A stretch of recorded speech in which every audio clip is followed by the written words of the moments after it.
का हमारा लेसन है स्टैंडर्ड कॉस्टिंग का सेकंड लेसन। इसमें हम लेबर कॉस्ट वेरिएंसेस को देखेंगे, टोटल लेबर कॉस्ट वेरिएंस और उसके बाद इसका कैपेसिटी और एफिशिएंसी वेरिएंस और उसकी रीजंस देखेंगे कि लेबर कॉस्ट वेरिएंस क्यों आता है, उसकी रीज़न क्या है।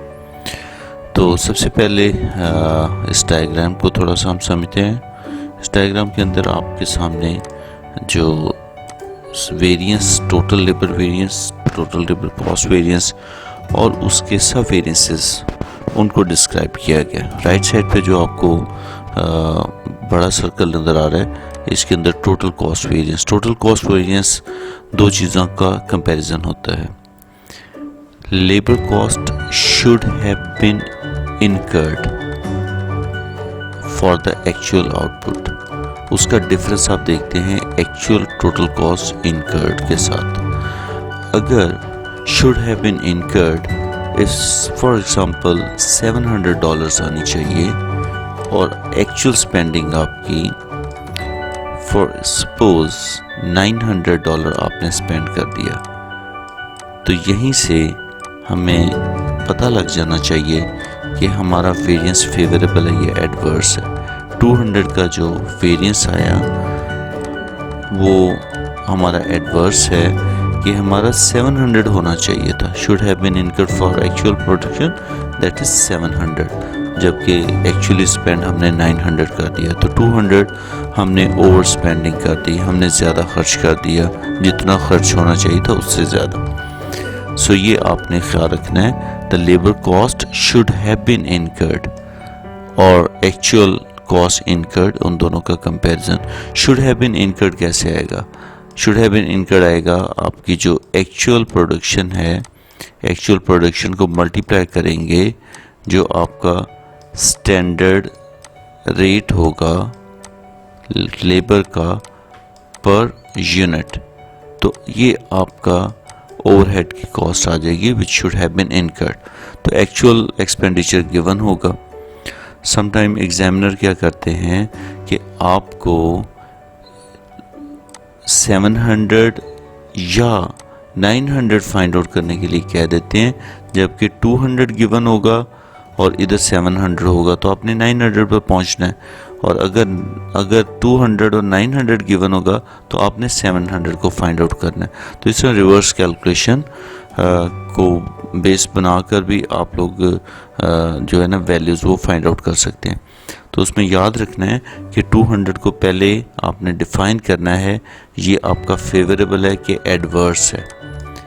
एडवर्स है इस केस के अंदर, इसका मतलब ये होगा कि अगर एक्चुअल स्पेंडिंग 900 गिवन है which is 200 more than should have been incurred, तो 700 इसका आंसर आ जाएगा एंड वाइस वर्सा। अब इसके जब सब वेरिएंसेस की तरफ बात करते हैं, उधर देखते हैं, तो हमारे पास एक आता है लेबर का रेट वेरिएंस। तो इसमें जैसा कि पहले भी मैं वीडियोस के अंदर आपसे शेयर कर चुका कि जो वेरिएंस से पहले जो वर्ड यूज़ किया होता है लेबर के लिए, आप पर आवर क्योंकि हम रेट पे करते हैं तो रेट लिखा होगा, तो इसका मतलब है रेट्स का फ़र्क है। ये जो रेट वेरिएंस है रेट्स का फ़र्क है। और कौन कौन सा रेट? स्टैंडर्ड लेबर का रेट और एक्चुअल लेबर का जो हमने पे किया पर आवर, उसके रेट का डिफरेंस है। और उसको मल्टीप्लाई कर देंगे, ये मल्टीप्लाई कर देंगे जो आपने एक्चुअल आवर पेड किए हैं। अभी न्यूमेरिकल आगे मैं आपको आपके साथ शेयर करूँगा। इसी तरह आप एफिशिएंसी का जब वेरिएंस देखते हैं तो एफिशिएंसी बेसिकली क्या होती है कि कितने स्टैंडर्ड आवर्स प्रोड्यूस किए और एक्चुअली कितने स्टैंडर्ड आपने स्पेंड किए, उन दोनों का डिफरेंस। तो standard our produce, for example एक चेयर को बनाने के लिए 2 आवर्स स्पेंड किए जाते हैं स्टैंडर्ड, और आपने 10 चेयर्स बनाई हैं, तो इसका मतलब ये हुआ कि आपने 20 जो स्टैंडर्ड आवर्स हैं उसका काम आपने प्रोड्यूस कर लिया। ठीक है, यहाँ पर हमने चेयर्स है, लेकिन उन चेयर्स को आपने स्टैंडर्ड आवर्स के अंदर ट्रांसलेट करना है, तो 20 आवर्स का काम आपने प्रोड्यूस किया। अब अगर 20 आवर्स का काम प्रोड्यूस किया और 20 आवर्स ही स्पेंड किए, तो इसका मतलब है यू आर 100% एफिशिएंट, तो एफिशिएंसी का वेरिएंस नहीं आएगा।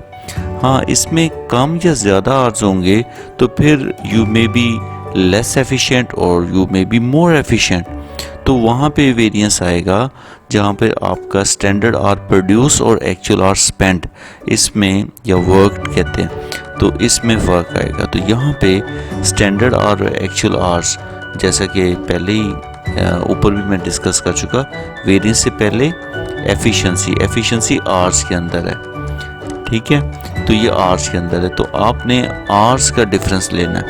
कौन से आर्स का? क्योंकि एफिशिएंसी की बात है तो स्टैंडर्ड आर्स का एक्चुअल आर्स के साथ आपने कंपैरिजन मल्टीप्लाइड बाय जो भी आपका स्टैंडर्ड रेट पर आ रहा है, इसका न्यूमेरिकल आगे हम करने वाले हैं, ठीक है। तो इस एफिशिएंसी और रेट वेरिएंस को क्लब करेंगे, जब आप इसको आप ऐड करेंगे तो आपके पास इसका जो रिजल्ट होगा वो क्या आ जाएगा? That is total labour cost variance. यानी कि ये जो रेट और एफिशिएंसी है ये इसके सब वेरिएंसेस हैं।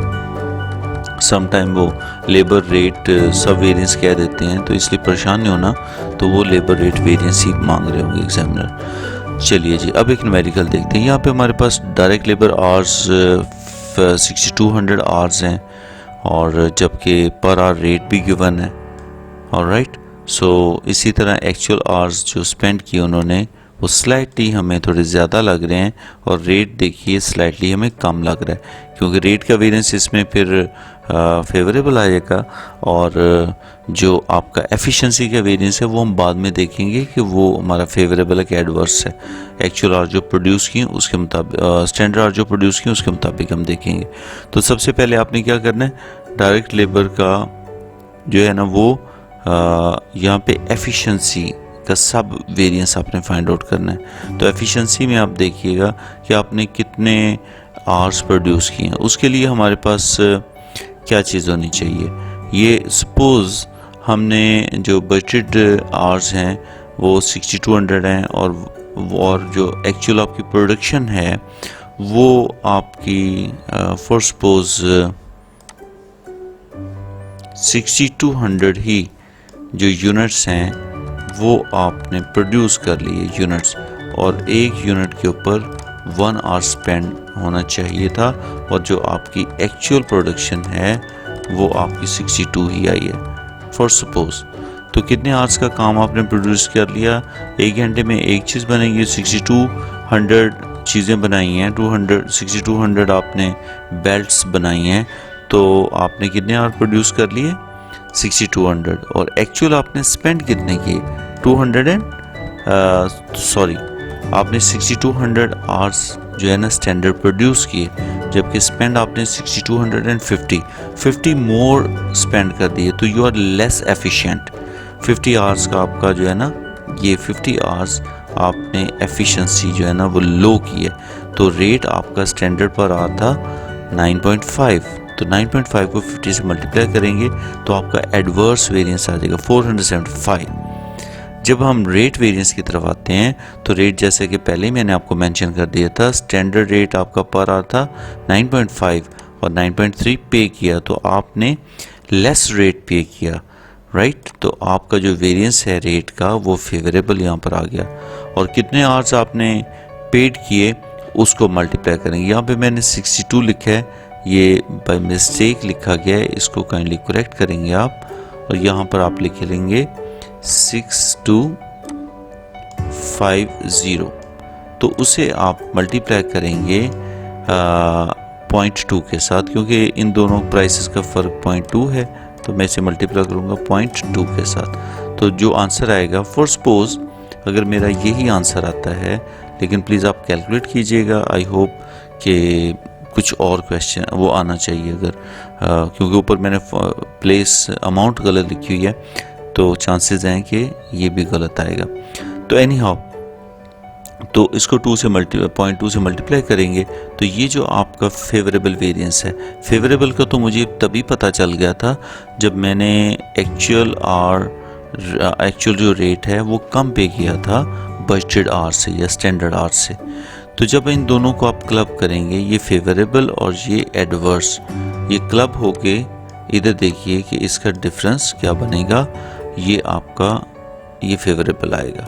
इन दोनों को क्लब करने से अगर ये वाली अमाउंट बनती है तो फिर आपकी कैलकुलेशन ठीक है, अदरवाइज थोड़ा मसला है। तो यहाँ पे आप देखिए कि टोटल को कैसे हमने करना था, labour cost should have been incurred.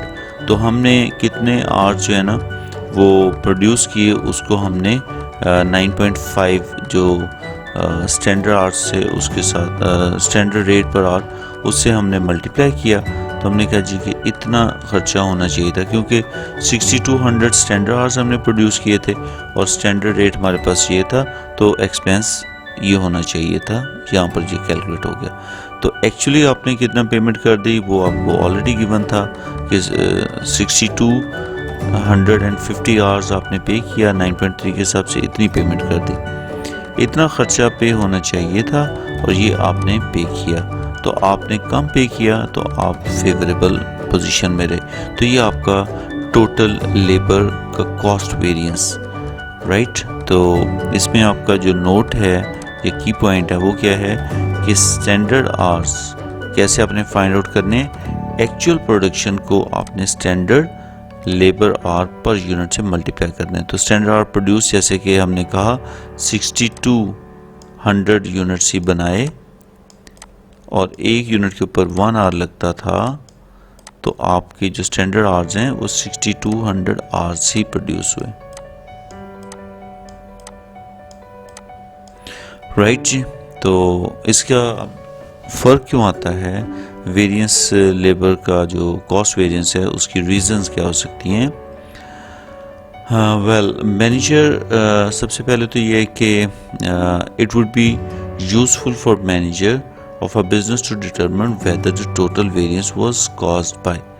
तो एक तो वेरिएंस कैलकुलेट कर लिया और उसके बाद ये हेल्पफुल कैसे होगा कि अगर वर्कर्स जो है ना वो ज़्यादा एफिशिएंट रहे हैं, ठीक है, तो वहाँ से फेवरेबल वेरिएंस इमर्ज होता हुआ नज़र आएगा, तो मैनेजर को खुश हो जाना चाहिए।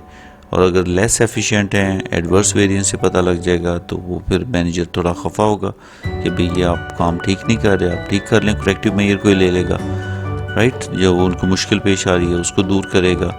और वर्कर को अगर हम ज़्यादा पे करें तो ये एडवर्स वेरिएंस दिखाई देगा, यानी कि रेट का वेरिएंस, तो फिर आपको कुछ सस्ती लेबर की तरफ मूव करना चाहिए। और अगर आपने लेस पे किया तो फेवरेबल वेरिएंस आ सकता है। हो सकता है ये वाला फेवरेबल वेरिएंस रेट का सस्ते वर्कर लाकर, हो सकता है कि हम मटेरियल ज़ाया कर बैठें, तो इसे इंटरडिपेंडेंस ऑफ वेरिएंसेस कहते हैं। तो आपने ये देखना होता है कि एडवर्स वेरिएंस इतना ख़तरनाक नहीं जितना आपका फेवरेबल वेरिएंस ख़तरनाक है, राइट जी। तो ये वेरिएंसेस की वजूहत हो सकती हैं। इसमें आपकी जो आपका वेरिएंस है उसमें दोनों कम्बिनेशन हो सकते हैं कि लेबर आवर के अंदर भी कुछ चेंज आ जाए और जो लेबर रेट है उसमें भी फ़र्क आ जाए, तो दोनों चीज़ें भी उस पर इफ़ेक्ट कर सकती हैं। आई होप कि आपको कुछ कॉन्सेप्ट इसका लेबर का समझ लग गया होगा। इसकी प्रैक्टिस कीजिएगा और जो मुझसे मिस्टेक हुई उसको काइंडली इधर रेक्टिफाई करके दोबारा से आप चेक करें कि आपका क्वेश्चन ठीक आता है कि नहीं आता। तो सब वेरिएंसेस का टोटल आपका उसके क्लब करेंगे तो वो टोटल वेरिएंस के बराबर आना चाहिए। स्टे ब्लेस्ड, अल्लाह हाफिज़ एंड टेक केयर।